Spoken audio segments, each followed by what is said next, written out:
Kakagising ko lang din. And medyo nakaka-relate ako sa kanya. Alam mo yun, yung parang haggard ako ngayon. Wala akong tulog. Okay. Ako po, hindi po ako vlogger. Talkative lang talaga ako. I love vloggers though. I love reading their messages, their posts. Kasi somehow, nakaka-articulate ng English. Aside from that, the basic, nakaka-ano ng English. Kasi sa UAE, hindi naman, sa UAE kasi, kapag masyado kang articulate sa English, alien ka. So, while nababasa ko yung mga vlogs ng mga vloggers, nakaka-learn ako. Aside from being informative nila, pagiging informative nila, nakaka-learn ako ng professional reactions, nakaka-learn ako ng mga arrogant reactions, nakaka-learn ako on how social media reacts, and nakaka-learn ako ng difference ng reaction on how the news portrays any event kaysa sa vlogger. Sa vlogger kasi mostly is pag vlogger, mostly it's parang nilalabas nila yung feelings nila. Whereas kung news, talagang fact kung fact, then it's up to you kung paano mo siya ipapalabas as fact. Na parang, okay, regardless if you're corrupt or not. Ngayon, nung gumising si Attorney Bruce, ang laki ng truck, ay nako, okay. Nung gumising si Bruce, tapos naglabas siya ng hinanakit kasi nga, pareho pala kami, ayaw namin yung interim policy ng mga vloggers. Ayaw pala ni Bruce yun. And I was shocked because nawawala na kasi ako sana ng gana. Nawawalan na ako ng ganang magsalita. Hindi naman kasi ako vlogger eh. May mga nagfa-follow lang dahil talkative lang talaga ako. Nawawalan ako ng gana na magsalita, magiging DDS na. Kasi nakikita ko sa FB, nangaaway na. Parang pag maliit lang ang follower mo, alam mo yun, pag maliit lang ang follower mo, ang dali nilang mang-away sa'yo. Parang, uy, saglit lang. Hindi porket maliit lang ang follower ko, mang-aaway ka na. Diba? Tapos, hindi porket maliit lang ang follower ko, parang hindi mo napakikinggan yung point ko. So, nakarelate ako kay Bruce, Attorney Bruce doon. Anyway, I'd like to thank Attorney Bruce and also somehow Rocky. Hi, Rocky.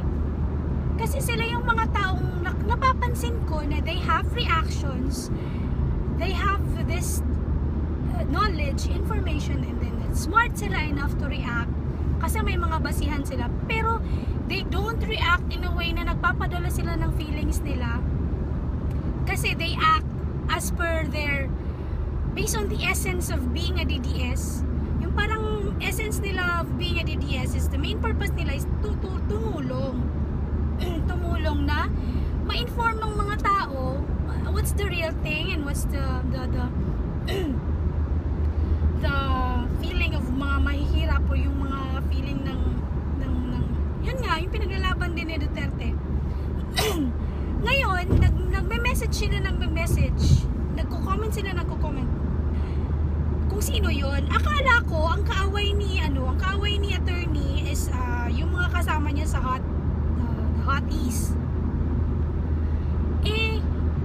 Along the way, habang naririnig ko siya na sinasabi niya na about, it was, nandun na si Cayetano, tapos andun na yung government resources na hindi ko kasalanan, sabi ni attorney, hindi ko nga sinasabi na nangihingi ka ng pera para sa trip mo sa Russia.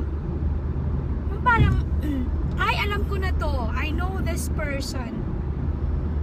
And napahanga ako kay attorney kasi alam ko na even before tinitira na sila kasi nga 'di ba nagkaroon sila ng hot team hot east sa PTV4.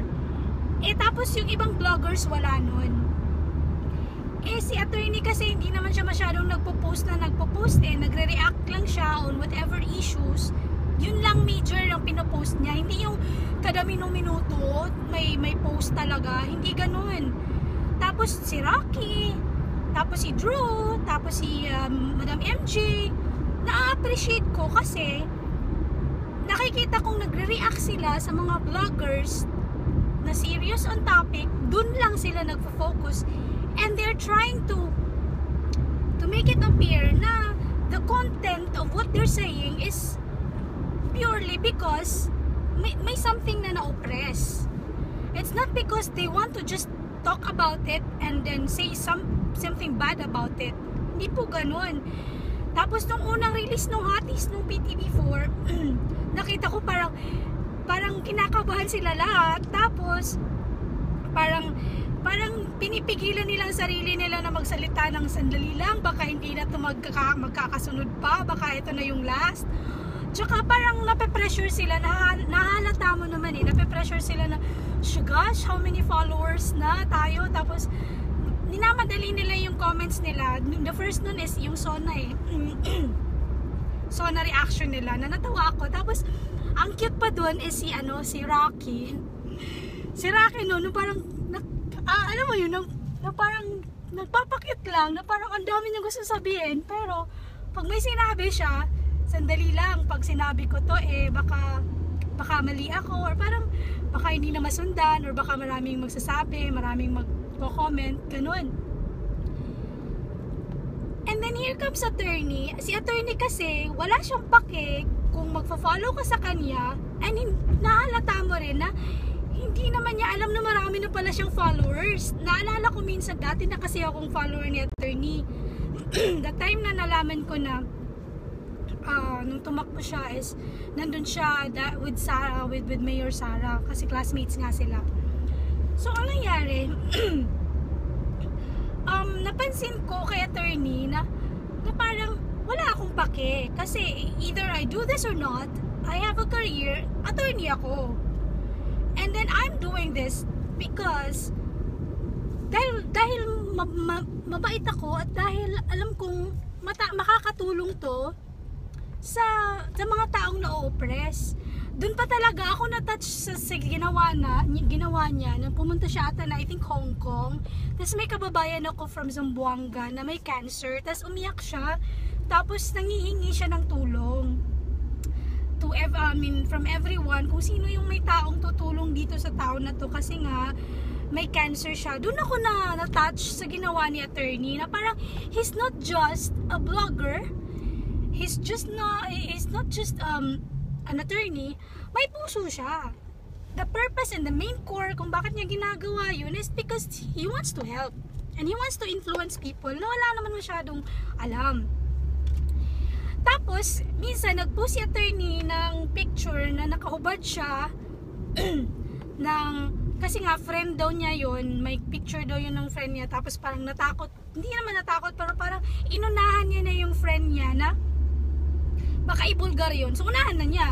Anyway, it will somehow destroy his image, kaya lang it will not destroy him being an attorney, kasi profession niya attorney, tsaka wala nang masyadong talaga dun, masyadong bold talaga.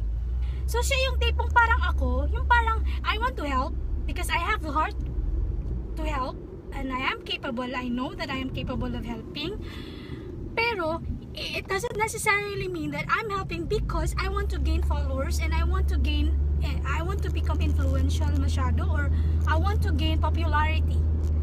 Kasi kagaya ko, kasi kung nagpapagain ako ng popularity, bakit Arabic ang pangalan ko sa FFB? May nakakabasa ka ng Arabic?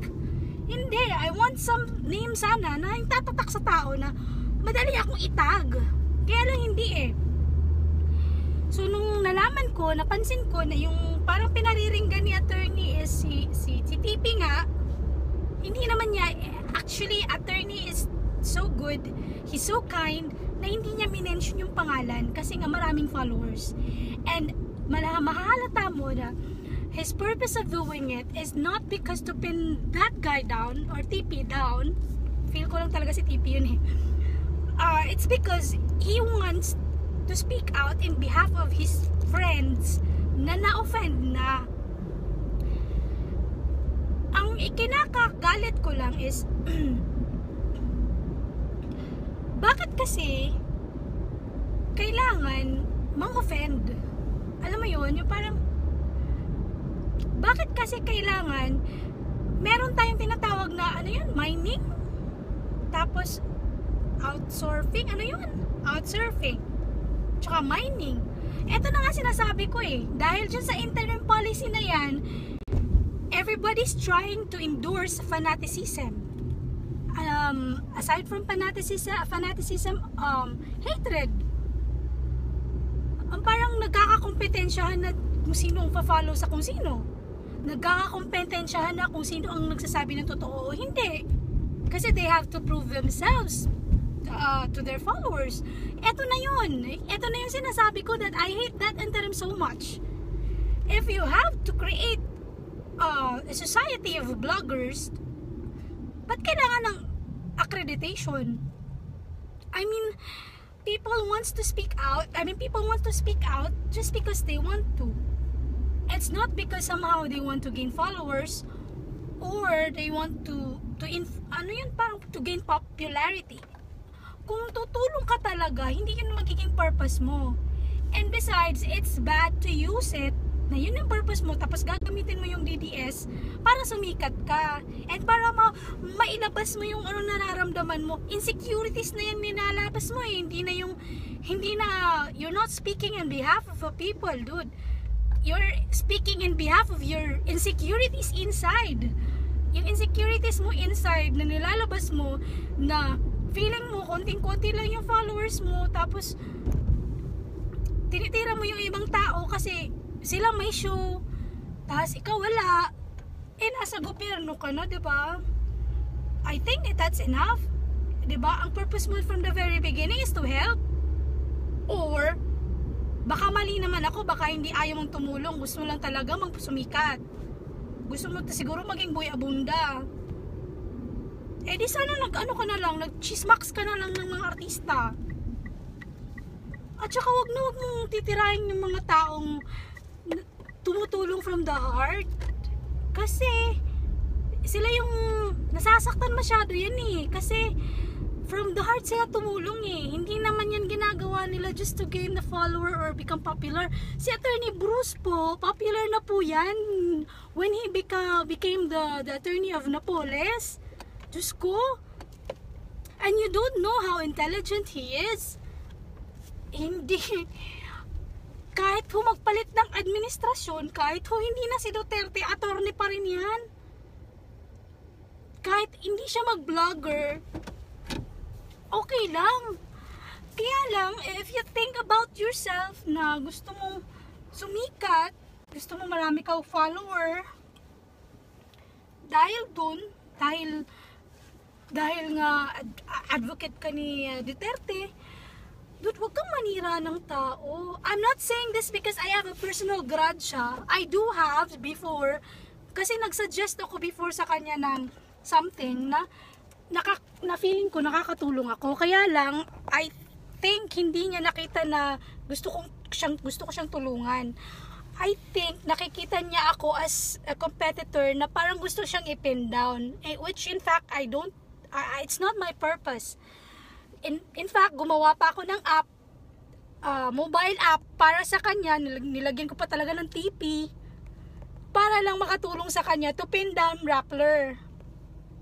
Ang pangit ko. Walang tulog. Ngayon, nung tinatry ko na isuggest sa kanya, he said that I'm not making a point. So parang, doon ako medyo na-turn off na parang, hindi naman siya nakikinig. Pero sige lang, nagsusupport pa rin ako, tinutulungan ko pa rin siya. Then nalaman ko later on na may posisyon ka na sa government, sa DFA. And your purpose of having that position is para tumulong sa mga OFW. OFW din ako eh. So I was thinking of focusing on how to help him. Kaya lang nakikita ko, tinitira na niya yung ibang vloggers na parang, saglit lang. Ano ba talaga ang purpose mo? Or maybe mali lang talaga ako. Personal, ano ko lang naman to personal perception. Pero mali maling-mali. Asa na yung mga, nawala yung comments. Haggard ang dagwa, yes. Walay tulog because of the big project. Super haggard. Kasi, ako I'm not a blogger, I'm just talkative. Even my boyfriend is against me. Really against me. Umabot talaga sa point na naghihiwalay kami dahil kay Duterte. And naghihiwalay kami dahil sa post ako kung ano. And at the same time, I want to help.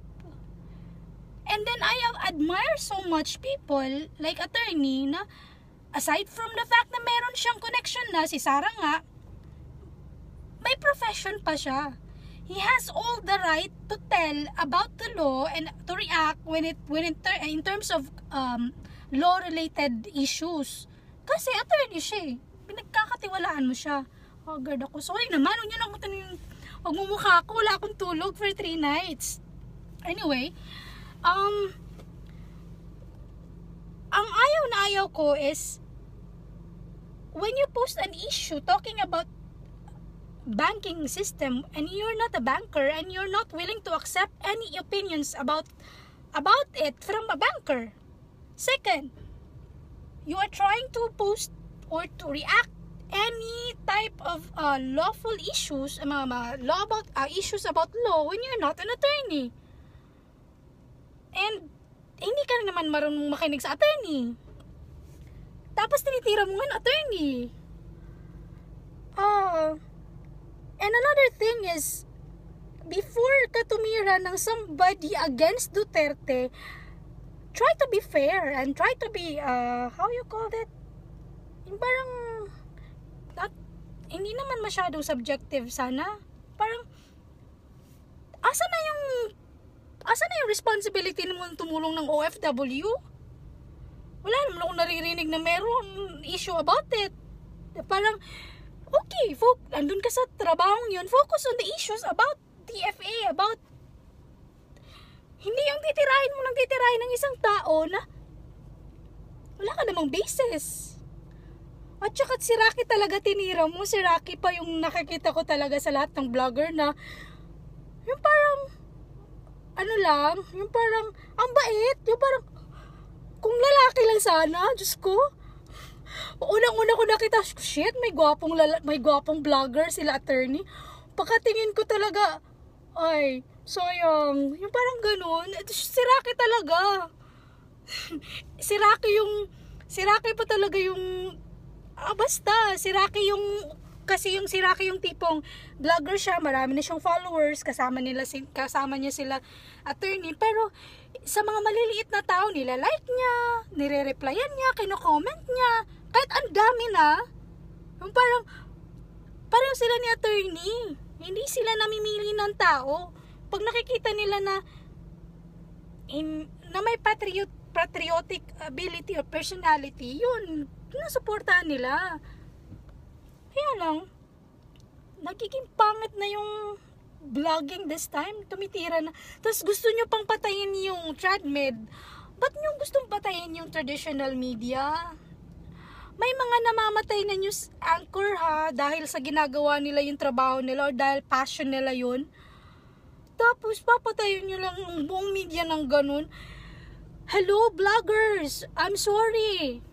I don't want to be popular. I don't want to be a blogger. But please, you guys are feeding minds of the people in social media. The traditional media are feeding mouths, their family po. Papatayin nyo. Parang, hello, either bias or corrupt ang media, let it be. Kasi, trabaho yan eh. Kagaya ni Attorney Bruce, regardless if his client is the most evil of all, dahil trabaho niyang ipagtanggol ang client niya, let him do it. If the media has to bite the admin just because they're doing their jobs, let them do it. It's their job to do it. It's not, maybe it's basing from their personal opinion, or maybe they have a dark agenda of doing it, but they are paid to do it. Yung parang yun yung everyday nila na trabaho. Bakit nyo naman titirahin? Vloggers kayo, wala nga kayong ginawang investment FB lang nakaka-follow kayo ng 100 people. Alam nyo ba kung gaano kahirap ang maging media, traditional media? Pupunta ka sa malayong lugar, ang mainit na mainit. Tapos yung social media, pagkakita sa news, nagre-react lang, ang dami ng follower. Tapos alam niyo yung traditional media, ang init sa labas, pupuntang Marawi para lang mag-react. Kailangan talaga exact yung news. Kailangan talaga tawag dito, ang i-write nila is the fact, may basis, kasi nga pwede nilang ikatanggal sa trabaho yun.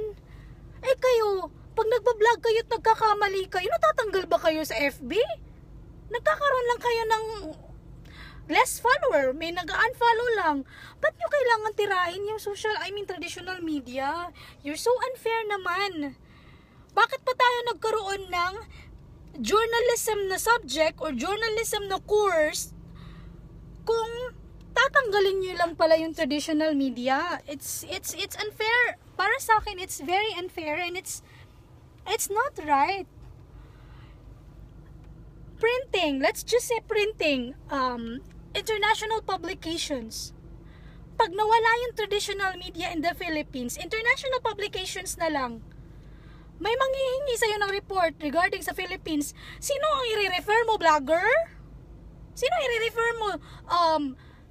E-news? The more Rappler, kasi yung Rappler walang newspaper. Bas doon na lang sila sa Rappler. Hindi na sila mag-i-inquirer, hindi na sila mag-Philstar, kasi ang Rappler nabubuhay sa social media lang. Kasi app lang sila, wala silang newspaper. Di mas binubuhay nyo yung Rappler. And parang, okay, kung vlogger kayo, di vlogger kayo. Wala naman kayong kailangang apakan Wala naman kayong kailangang patayin Like the snakes. Alam mo, nag-post ako sa friend ko din. Hi Alexis. Sis, alam ko magka-opposite tayo, pero may nabasa akong article about a black snake na nasusunog na yung black snake, pero kinukuha siya, pilit siyang kinukuha ng tao. Nung kinukuha siya ng tao, yung tao ng black snake.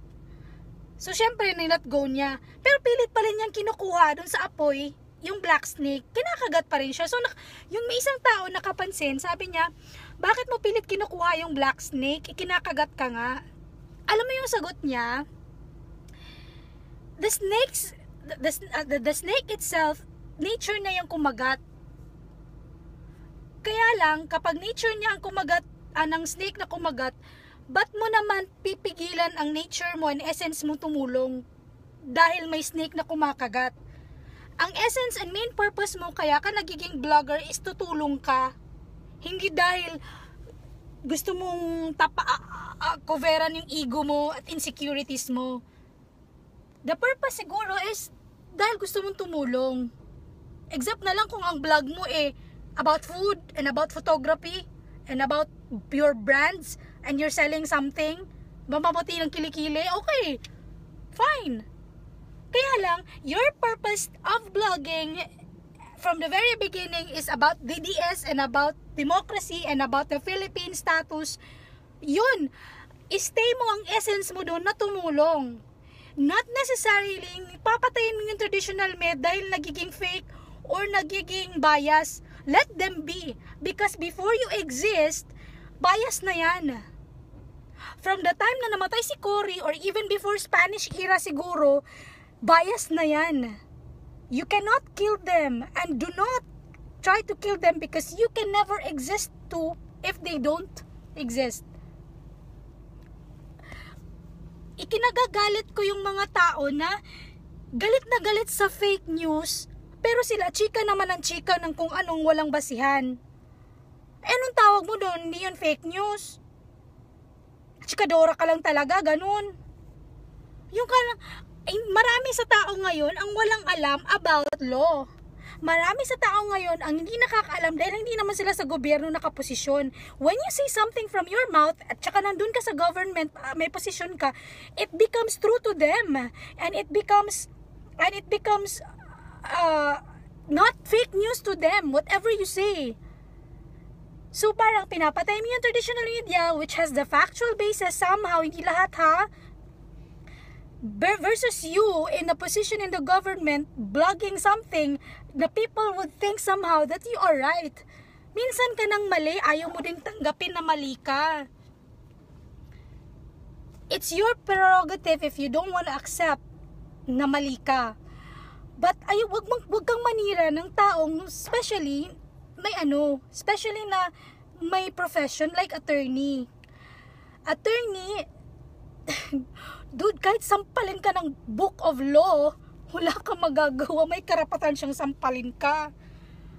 At saka wag mong titirahin ang mga kaibigan ng Bisaya. Hindi mo kilala ang Bisaya. Duh! President himself is Bisaya. And mga Bisayan people, pag nakikipagkaibigan, totoong kaibigan. Hindi man namimili, pero from the heart yan pag nakikipag-usap sa'yo, hindi plastikan. At saka mga Bisaya, sila yung tipong ayaw nila ng mga ugaling, ayaw namin yung superior kami sa iba. Hindi kami ganun. In fact, kahit sa mga grocery stores, palagi kaming nasa gilid lang. Ayaw namin yung nangunguna. Kasi ganyan ang mga Bisaya. Lalo na pag inaapakan mo yung mga friends nila, good luck to you, dude. Good luck. Kami yung umiiyak para sa friends namin. Ganun kami, mga Bisaya. If you wanna gain popularity, you don't have to step on somebody's shoes. Just gain it. You already have it. Just use it in the right way. And if you wanna be a blogger and be popular, somehow, tapos nakakalimutan mo na yung purpose mong tumulong, it's up to you. Just don't hurt somebody. Mali eh. Alam mo yun? Maling-mali. Okay, knowledgeable ka nga dahil yun naman talaga trabaho mo. Madalas ka naman nagbablog eh.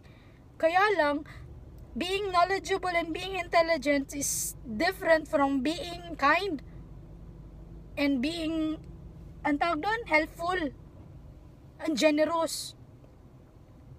Pag ang tao generous, tas marami nagkakagusto sa kanya, huwag mo sabihin competitor siya. Dahil yung personality mo itself made you popular. Akala nila kasi tumutulong ka and you are for the Philippines and you are for the taong bayan, kaya nakakagusto sila sa'yo.